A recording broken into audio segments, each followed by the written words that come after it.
The galaxy was vast, filled with thousands of stars, worlds, and countless alien races. For most humans, these wonders existed only on screens or in the stories told by travelers. But for Daniel Cross, a young man from Earth, it had become his reality. He had joined an interstellar exchange program, meant to bring unity between species. He had expected long talks, strange foods, and new cultures. What he did not expect was her. Her name was Asha. She was from a world of silver skies and oceans that glowed at night. Her people were tall, slender, and quiet, with eyes that shined like liquid crystal. They moved with grace, almost as if they floated instead of walked. When Daniel first met her, she was introduced simply as his assistant, but among the humans, the word whispered was Maid. Asha did not protest the title. Her people believed in service and duty, and she accepted her role with calm silence. Every morning she would clean his quarters, arrange his clothes, and prepare his meals. She spoke only when necessary, her voice soft, carrying the sound of waves. To Daniel she seemed distant, as if she had locked her heart away. At first he did not care. He thought of her as just another part of this alien exchange, like the glowing lights on the walls or the strange fruit in the dining hall. But slowly, something began to change. He noticed the way her hands trembled when she carried heavy trays. He noticed how she sometimes stared at the stars outside the window, as if longing for something she could never touch. He noticed how, when the other aliens barked orders at her, she bowed her head but her eyes dimmed, losing their shine. One evening, Daniel asked her, "Do you ever get tired?" She froze. No one had asked her that before. Her lips parted, but no words came. Instead, she looked at him with those crystal eyes filled with confusion and fear. Finally, she whispered, "It is not my place to feel tired." Those words stayed in Daniel's mind long after she left his room. He lay awake in bed, staring at the ceiling, replaying her voice again and again. Not my place to feel tired. What kind of life was that? The next day, when she entered his quarters, Daniel stood up. "Asha," he said. "Sit down," she blinked. "Master, I cannot." "Yet you can," he interrupted firmly. "Sit." She hesitated, trembling slightly as if some invisible chain pulled at her. Then slowly she sat on the edge of his bed. She looked as if she was committing a crime. Daniel sat beside her. For a long time he did not speak.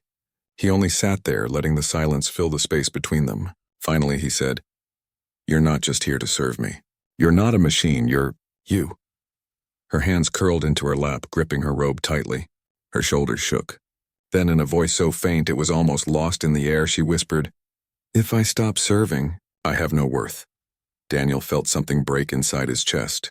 He wanted to shout at the universe, at her people, at the program that had brought her here. But instead he reached out, gently placing his hand over hers. Her fingers were cold, fragile, as if made of glass. "You're wrong," he said softly. "Your worth is not in serving. Your worth is in being, in existing, in shining." For a moment she looked at him in shock, as if no one had ever dared to say those words. Then her eyes filled with tears, crystal drops that slid down her cheeks and caught the light like tiny stars. She pulled her hand back, covering her face. "I cannot," she whispered. "I cannot believe that. If I believe, I will break." "And I cannot break." Daniel leaned closer. His voice was firm now, carrying the stubborn strength of humanity. "Then let me believe it for you. Let me carry that weight until you are ready." Asha turned to him, trembling, her face streaked with tears. She opened her mouth to argue, but the words died. Something in his eyes, something fierce, unyielding, human, held her still. That night, for the first time, she did not stand in the corner of his room waiting for orders. She sat by the window, knees pulled close, staring at the stars. Daniel sat across from her, silent but present. It was not much, but it was the beginning. From that day onward, things began to change in small, quiet ways. Daniel carried the heavy trays himself, refusing to let her struggle. He asked her questions, not just about her people, but about her dreams, though she never answered. He made jokes, clumsy ones, trying to make her smile. Sometimes her lips would twitch before she quickly hid it. And always he stood behind her. When other aliens scolded her, he stepped forward, shielding her with his presence. When she faltered, he caught her arm.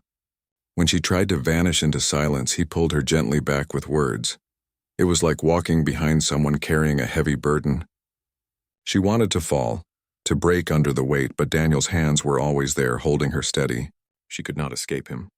She could not break free from his stubborn, relentless kindness. And slowly, though she fought it, a small warmth began to grow inside her heart.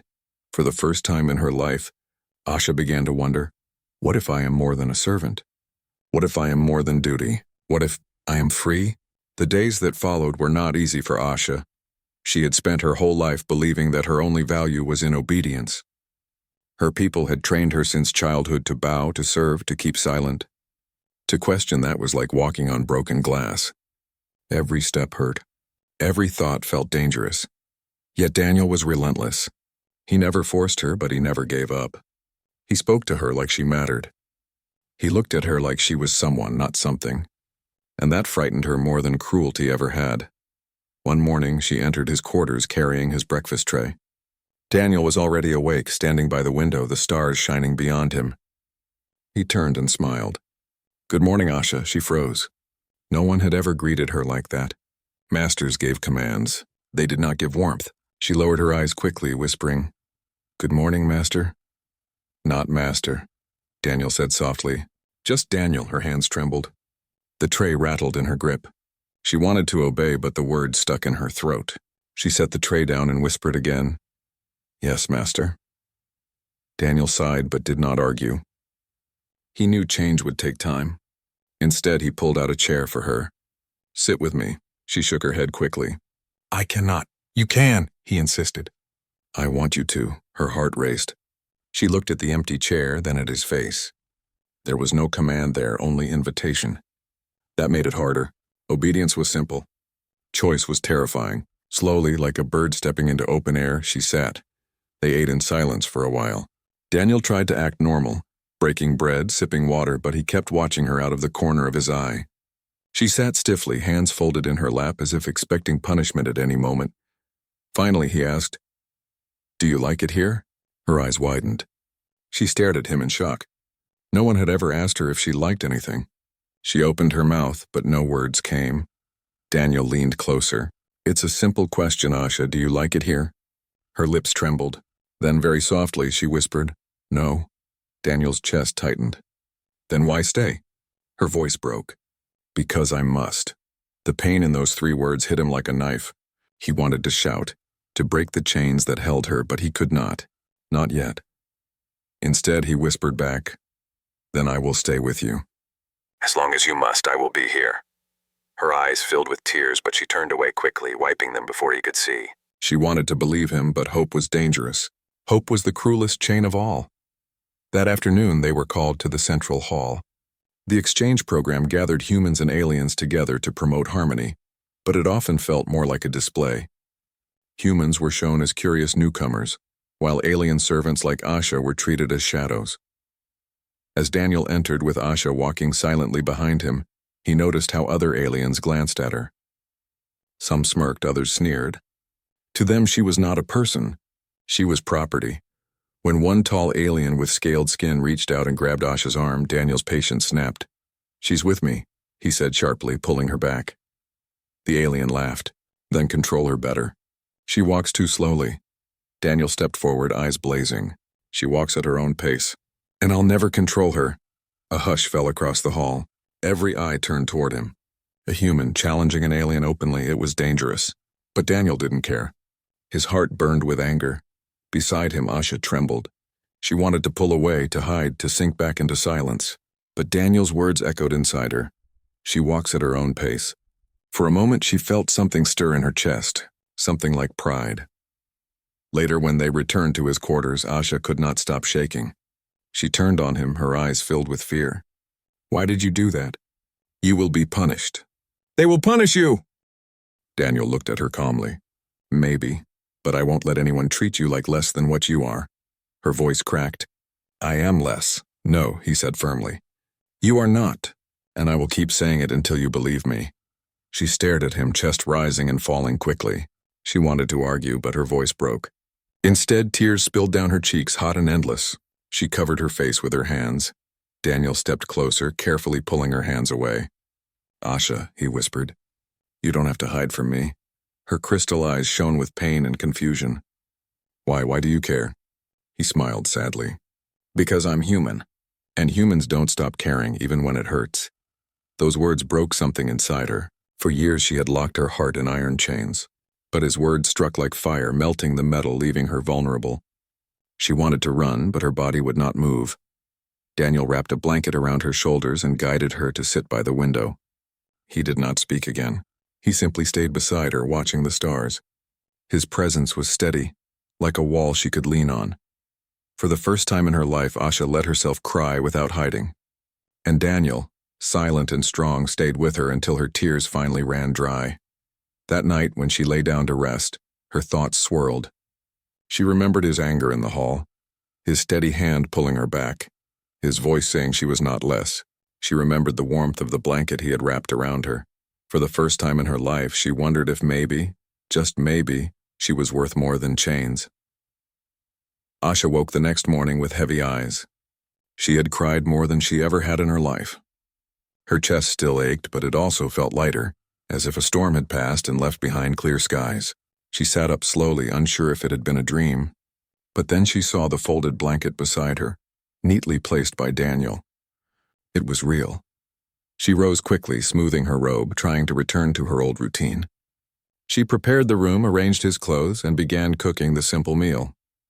She told herself nothing had changed, yet everything had. Daniel entered, his hair messy, his eyes half asleep. When he saw her, he smiled warmly. "Morning, Asha." Her heart skipped. She looked away. "Good morning, master." "Daniel," he corrected softly. Her lips trembled, but the word did not come. She lowered her head. "I cannot." He did not push her. Instead, he sat and began eating. After a while, he looked at her again.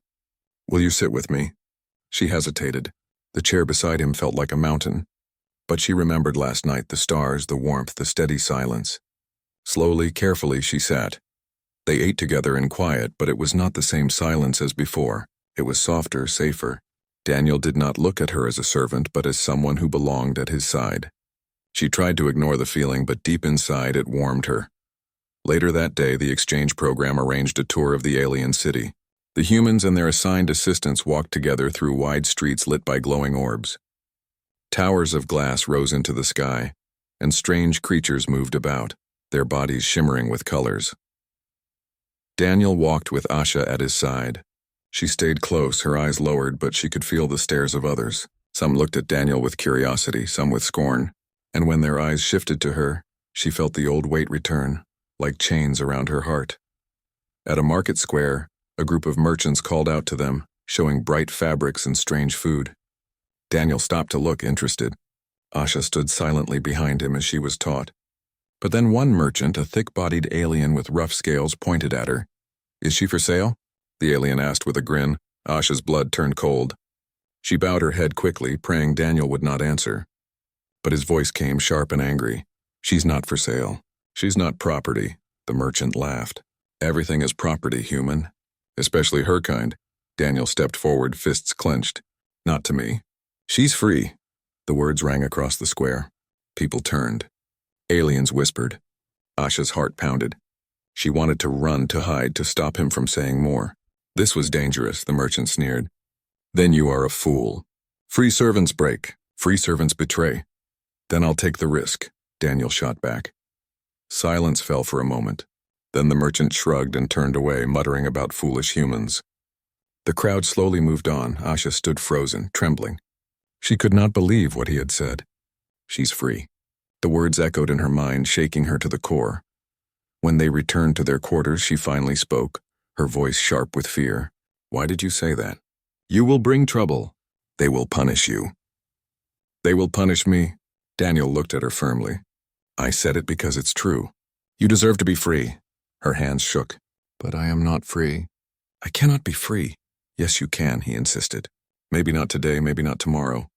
But one day, and until then I'll stand with you." Tears filled her eyes again, but this time they burned with anger as well as sorrow. "Why do you fight for me? I am nothing to you." Daniel stepped closer, his voice steady. "You are not nothing. You are Asha, and that is enough." She stared at him, her chest tight, her breath shallow. No one had ever spoken her name like that, like it mattered, like it was precious. She turned away, unable to face him, afraid her heart might break apart completely. That night she could not sleep. She lay awake, staring at the ceiling, hearing his words over and over. You are Asha, and that is enough. For the first time in her life, she began to wonder if maybe, just maybe, she was not as powerless as she believed. The next day, something happened that tested them both. A group of alien officials came to their quarters. They entered without knocking, tall figures in dark robes. Asha immediately knelt, bowing her head to the floor. Fear filled her every bone. Human, one of them said coldly. It has come to our attention that you speak of freedom for your servant. Daniel stood tall. She's not my servant. She's my friend. The officials exchanged looks, their eyes narrowing. This is dangerous talk. You are here as a guest. Do not forget your place. I won't forget, Daniel said. But I also won't forget hers. Asha's heart raced. She wanted to scream at him to stop, to bow, to obey. But he stood firm, unshaken. The officials warned him again, then left, their robes sweeping the floor behind them. The room felt colder when they were gone. Asha looked at him with wide, terrified eyes. They will not forget this. You put yourself in danger for me. Daniel sat beside her, his voice gentle. Some things are worth danger. You're worth it. Her tears came again, but this time she did not hide them. She leaned against him, trembling, her crystal eyes shining, and Daniel put his arm around her shoulders, holding her close. For the first time, she let herself rest in someone's embrace. She did not feel like a servant. She did not feel like property. She felt like a person, and deep inside, a fragile seed of hope began to grow. The next few days passed with heavy silence. Daniel knew the alien officials were watching. Asha felt it too. She moved more carefully, spoke less, and kept her eyes down. Fear followed her like a shadow, but Daniel did not change. He still greeted her every morning with the same warm smile. He still asked her to sit with him at meals. He still called her by her name. He acted as though the official's warning meant nothing. One evening, Daniel found Asha standing by the window. Her crystal eyes were fixed on the stars, but her shoulders were tense. She did not notice him until he spoke softly. What are you thinking about? She turned quickly, startled. For a moment she hesitated, then whispered, I was thinking, what if there is a place where I could be free? Daniel's heart leapt. He stepped closer. There is. I know there is. Her eyes shimmered with doubt. But I do not know how to reach it. Then I'll find the way, Daniel said. His voice was steady, filled with human stubbornness. Asha looked at him, trembling. Why do you carry this burden? It is not yours, he smiled gently. Because humans are like that. We carry each other. We fight for each other. It's who we are. Her lips parted, but no words came. She turned back to the stars, hiding the tears in her eyes. The next day, the program arranged a gathering between humans and their alien hosts. It was meant to be a celebration of unity, but Daniel could feel the tension beneath the surface. Many aliens did not believe in unity. They believed in control. During the event, music played from strange instruments and glowing patterns filled the air. Servants moved about silently, serving food and drinks. Asha walked carefully among them, her head bowed. But Daniel noticed something different. Her steps were slower, her back less bent. She was trying to hold herself straighter, even if only a little. An alien noble noticed, too. He sneered as Asha passed and spoke loudly enough for others to hear. Your servant walks like she is more than she is. You should correct her, human. Daniel's jaw tightened. He stood, his voice calm but sharp. She doesn't need correction. She's not broken. The noble laughed, his voice cruel. Not broken? She is made to be broken. That is her place. Something inside Daniel snapped. He stepped forward, eyes blazing. Her place is where she chooses it to be. Not where you chain her. Gasps rippled through the hall. Humans stared in shock. Aliens muttered angrily. Asha froze, her whole body trembling. The noble's eyes narrowed. Careful, human. You speak dangerous words. Daniel did not back down. Maybe, but truth is always dangerous. The noble raised a clawed hand as if to strike Asha. But Daniel moved first. He caught the noble's wrist midair, his grip strong. For a moment, silence filled the room. Then Daniel spoke, his voice low but powerful. Touch her and you'll answer to me, the noble snarled, pulling back his hand. You'll regret this, human. He stormed away, but the damage was done. Whispers filled the hall, some in awe, some in anger. Asha stood frozen, her heart pounding. When Daniel returned to her side, she whispered urgently, Why do you do this? They will crush you. They will crush us both. Daniel looked at her, his expression soft but firm. Because I can't stand by and do nothing. Not when someone I care about is hurt. Her eyes widened. She wanted to speak, but her throat closed. Someone I care about. The words echoed inside her like a fire.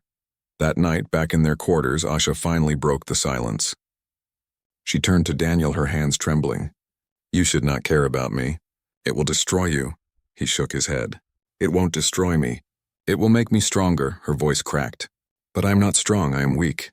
I will only pull you down. Daniel stepped closer, his eyes steady. Then I'll carry you until you find your strength. Tears filled her eyes again. But this time they came with something else, something fragile and terrifying. Hope. For the first time she whispered his name. Not master, not human, just his name. Daniel. He froze, then smiled. That's the first time you've said it. Her cheeks flushed, her voice shaking. It feels strange. Strange is good, he said softly. Strange means new. And new means change. She lowered her head, tears sliding down her cheeks. But she did not hide them. She let them fall, let him see. And for once she did not feel ashamed. The days that followed grew more dangerous. Whispers spread through the alien city about the human who defied nobles and defended his servant. Some admired him. Most despised him. Officials came again, warning him with sharper words. Daniel stood firm, but Asha could see the weight pressing down on him. One night, as they sat together by the window, she finally spoke the fear that had haunted her. They will take me away from you. Daniel's jaw tightened. Then I'll fight to get you back. They will hurt you, she whispered. Then let them try. Her eyes filled with tears. She turned to him, her voice breaking. Why do you fight so hard for me? He looked at her, his gaze steady, his words simple. Because you are worth fighting for. Her heart shattered and healed at the same time. She pressed her face into her hands, sobbing openly. Daniel moved closer, wrapping his arms around her, holding her as she cried. In that moment, she knew something she had never known before. She was not just a servant. She was not just property. She was someone who mattered, someone worth fighting for. And though fear still lived in her heart, it no longer ruled her. The storm was coming. Both Daniel and Asha felt it. The aliens were not blind, and they were not forgiving. Each time Daniel spoke out, each time he stood in front of Asha, the tension grew heavier. Asha carried this fear like a stone in her chest. Every time Daniel smiled at her, every time he defended her, she felt warmth and terror together. Warmth because no one had ever cared for her like this. Terror because she knew how her people dealt with those who broke the rules. One morning, the officials summoned Daniel to the council chambers. The message was short and cold. Asha felt her blood run cold when she read it aloud. They will punish you, she whispered. Daniel took the message from her hands and folded it calmly. Then I'll face them. She grabbed his arm, her crystal eyes filled with desperation. No, please. Stay quiet. Do not anger them anymore. He looked at her, his expression soft but firm. Asha, if I stay quiet, then nothing changes. And I cannot live that way. Not while you suffer, her lips trembled. She wanted to beg him again, but his gaze was unshakable. Slowly, she lowered her hand, tears filling her eyes. When they arrived at the council chambers, the room was vast and cold, filled with tall figures in dark robes. The officials sat on high seats looking down with sharp alien eyes.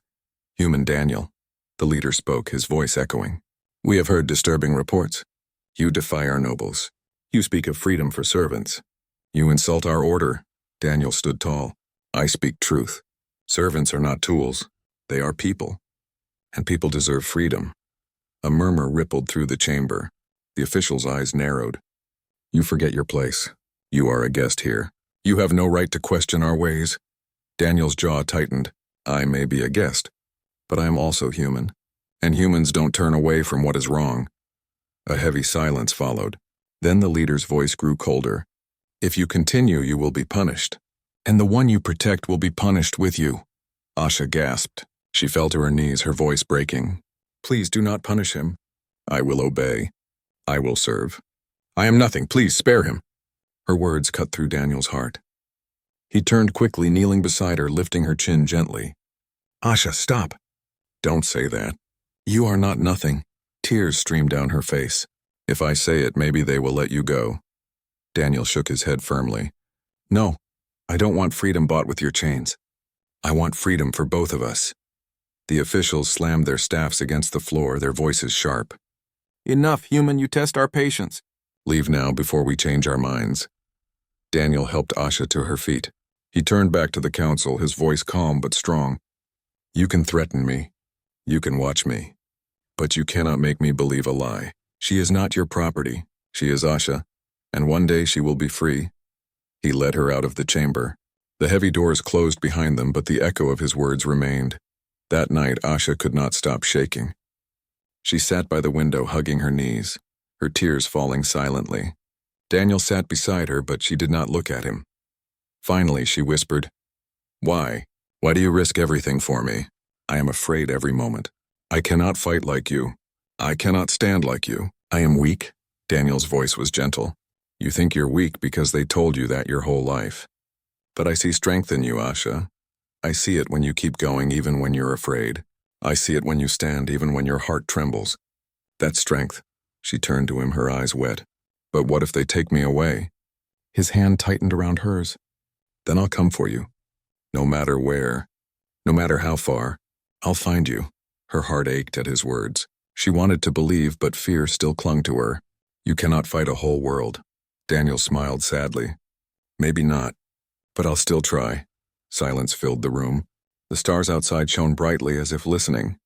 Asha leaned against him, her head resting on his shoulder. For once, she let herself believe, even if only for a moment, that maybe his words were true. Days passed and the tension only grew. Other humans began to whisper about Daniel. Some admired his courage. Others feared the consequences he brought. The aliens watched closely, their eyes sharp and cold. Then one night it happened. Daniel woke to the sound of footsteps and the harsh glow of alien torches. The officials had come. They burst into the quarters, their voices like thunder. "Daniel Cross, you have defied us too many times. The punishment is decided." Before Daniel could respond, they seized Asha. She cried out, struggling, her crystal eyes wide with terror. "Daniel!" He lunged forward, but 3 officials blocked him. Their staffs glowed with energy, holding him back. "No," Daniel roared. "Let her go. Take me instead." But they did not listen. They dragged Asha toward the door. She fought, her voice breaking. "Daniel, please!" His heart shattered. He pushed against the energy, his muscles straining, his throat raw from shouting. "Asha, I'll find you. I swear it. I'll never stop." She reached out her hand as they pulled her away. For a moment, their fingers almost touched. Then the door slammed shut and she was gone. Daniel fell to his knees, his fists clenched, his chest burning with rage and despair. The officials left him alone, but their warning echoed in the air. "Some chains cannot be broken, human. Remember your place." But Daniel's heart did not break. It hardened. He wiped his tears, his voice shaking but fierce. "No, chains can break, and I will break them. I will bring her back." For the first time in his life, Daniel felt the full fire of human determination. It was not just anger. It was love. It was defiance. It was the will to fight for someone who could not fight for herself, and in that moment, a new story began. Daniel did not sleep that night. He sat alone in the silent quarters, staring at the door where they had dragged Asha away. Her cries still echoed in his ears, her hand reaching for him, her eyes filled with fear. He wanted to break everything around him, to scream, to fight, but rage alone would not bring her back. He needed strength. He needed a plan. The next morning he walked through the alien city. He kept his head down, but his mind was burning. Everywhere he went, he saw servants like Asha, bowed, silent, lifeless. And everywhere he saw the chains that bound them, not just on their bodies, but in their hearts. No more, he thought. Not for her. That evening, he met with other humans from the exchange program. Some looked at him with pity, others with fear. They had all heard what happened. "You should forget her," one whispered. "You can't fight them. They will crush you." Daniel's jaw tightened. "I won't forget her. She's not just a servant. She's my friend. She's my family now." Another human shook his head. "Then you will die for nothing." Daniel stood, his voice steady. "If fighting for her is nothing, then I'd rather die for nothing than live for lies." They had no answer. For days, Daniel searched for news. He asked questions, listened to whispers, followed rumors. At last, he learned where they had taken her, a fortress-like compound on the edge of the city. It was where the most disobedient servants were broken and retrained. The thought of Asha in that place made his blood boil. He imagined her crystal eyes dimming, her voice silenced, her spirit crushed. He could not allow it. That night he prepared. He found tools, mapped paths, and memorized guards' patterns. He was only one man, and the fortress was vast. But humans had always done the impossible. Before he left, he stood by the window, staring at the stars. "Asha," he whispered, "hold on. I'm coming." Inside the fortress, Asha lived in a nightmare. The halls were dark and cold. Servants knelt in silence, their faces blank. Guards barked orders, punishing any sign of resistance. Every day, Asha was told the same words: "You are nothing. You exist only to serve." Forget who you were, she tried to obey. She tried to bury her heart again. But Daniel's voice kept breaking through. "You are Asha. And that is enough." The memory of his hand, his smile, his stubborn fire, it gave her strength. Even when they shouted at her, even when they forced her to bow, deep inside she whispered his words to herself. "I am Asha. I am not nothing." And in the darkest moments she prayed he would come. She prayed, though she barely believed in prayers. Daniel reached the fortress at midnight. The walls glowed faintly, guarded by tall figures with weapons that hummed with energy. He hid in the shadows, his heart pounding but his steps steady. Humans were not stronger than these aliens. They were not faster. But humans had something else: cunning, stubbornness, and the fire to fight when the odds were impossible. He waited, watched, and moved. He slipped through gates, climbed walls, crawled through vents. Every sound made his blood race, but he did not stop. At last he reached the inner cells. Rows of doors lined the hall, behind which servants lay in silence. He searched quickly, his breath sharp, until he heard it. Soft sobs, faint but familiar. "Asha," he whispered. Her head lifted. Through the bars, her crystal eyes widened. "Daniel?" He smiled, tears filling his eyes. "It's me. I told you I'd come." She rushed to the bars, her hands trembling. "You fool," she whispered. "They will kill you. Maybe," he said softly. But I couldn't stay away. Her tears fell, shining in the dim light. "You shouldn't have come." "I had to," he whispered. "Because you're worth it." She pressed her forehead to the bars, her voice breaking. "Daniel, I thought I would never see you again." He gripped the bars, his voice fierce. "You will see me every day. I'll get you out." The lock was heavy, alien made. Daniel worked with the tools he had gathered, his hand steady despite the danger. Every second felt like an hour. Footsteps echoed nearby, and he pressed himself close to the door, holding his breath. At last, the lock clicked. The door swung open. Asha stumbled forward into his arms. For a moment, they simply held each other, her tears soaking his shirt, his heart pounding with relief. But their moment ended quickly. Alarms blared. Lights flashed. Voices shouted in alien tongue. The guards had discovered him. "Run!" Daniel said urgently, grabbing her hand. They ran through the halls, footsteps echoing.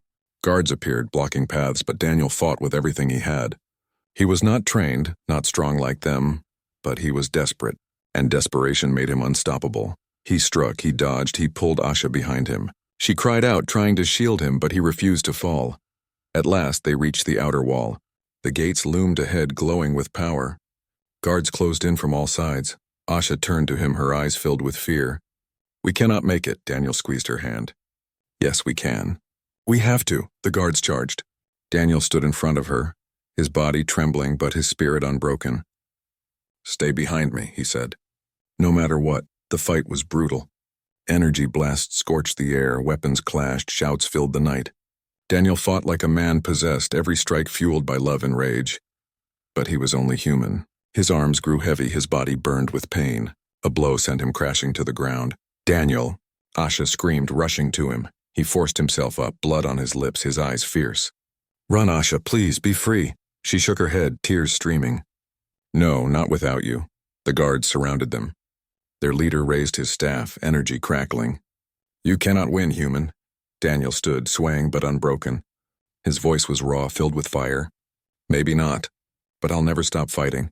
Asha clutched his hand, her heart breaking. And in that moment, something inside her shifted. For years, she had believed she was weak, but seeing him stand, bleeding, broken, yet still defiant, she realized strength was not the absence of fear. Strength was standing even when fear tried to crush you. And for the first time, she felt it in herself. She stepped forward, her voice shaking but loud. "I am not nothing." The guards froze. The words carried power, not just to Daniel but to her. She said them again, louder. "I am Asha. I am not nothing." The air itself seemed to tremble. For the first time she stood tall, her crystal eyes blazing with light. Daniel looked at her, his lips curving into a weak but proud smile. "That's it? That's who you are." The guards hesitated, surprised by her defiance. And in that hesitation, hope was born. The night was alive with fire and noise. Alarms screamed. Lights cut across the sky. Guards shouted orders, their weapons glowing. Daniel stood wounded, breathing hard, but his eyes still burned with human fire. Beside him, Asha stood tall for the first time in her life, her crystal eyes shining with courage. "I am Asha," she shouted. Her voice echoed across the courtyard. "I am not nothing." The guards faltered. They had seen servants cry, obey, and break, but they had never seen one stand and declare themselves. For a moment, even their leader froze. Daniel felt pride surge through him. Even if he died here, he had given her this moment. He smiled weakly at her. "That's who you are. Never forget it." But Asha was not ready to let him fall. She turned to him, her voice fierce. "No, Daniel. We will both live together." The guards advanced again. Daniel raised his fists, his body trembling with pain. But before they struck, something unexpected happened. The other servants in the courtyard had heard Asha's words. They lifted their heads slowly, their blank eyes showing sparks of life. One by one they stood, weak, trembling, but standing. "I am not nothing," one whispered. "I am not nothing," another repeated, louder. Soon the air filled with voices, servants finding their voices after years of silence. "I am not nothing. I am not nothing." The guards looked around, shaken. Their order was cracking. The chains that had bound so many hearts were breaking all at once. Daniel felt strength return to his body. He stood straighter, gripping Asha's hand. "This is it," he whispered. "This is the beginning." The leader of the guards roared, trying to silence the growing defiance. He raised his staff, energy blazing, but Daniel and Asha stepped forward together. "No," Asha cried, her voice like thunder. "We will not bow anymore." The servants shouted with her. The sound shook the walls of the fortress. It was no longer just Daniel's fight. It was theirs. The guards struck, but the servants fought back. Weak at first, but growing stronger with every heartbeat. Stones were thrown, chains were broken, courage spread like fire. Daniel fought beside them, every movement fueled by the hope he saw in Asha's eyes. He was not alone. Humanity had always believed in rising together, and now the servants had learned the same. The battle raged through the night.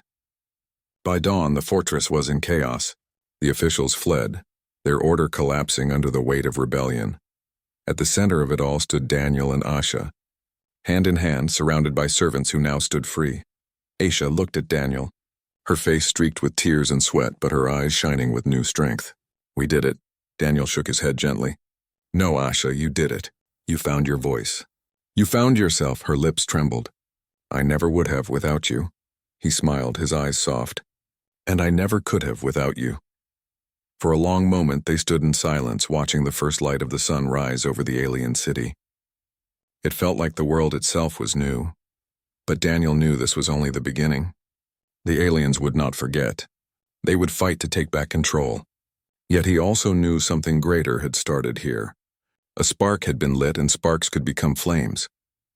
As the servants gathered around them looking to Asha, she realized they were waiting. Waiting for her words, waiting for her strength. She stepped forward, her voice steady. "All our lives they told us we were nothing. But we are not nothing. We are people. We have names. We have worth. Today we stand, and tomorrow we will walk.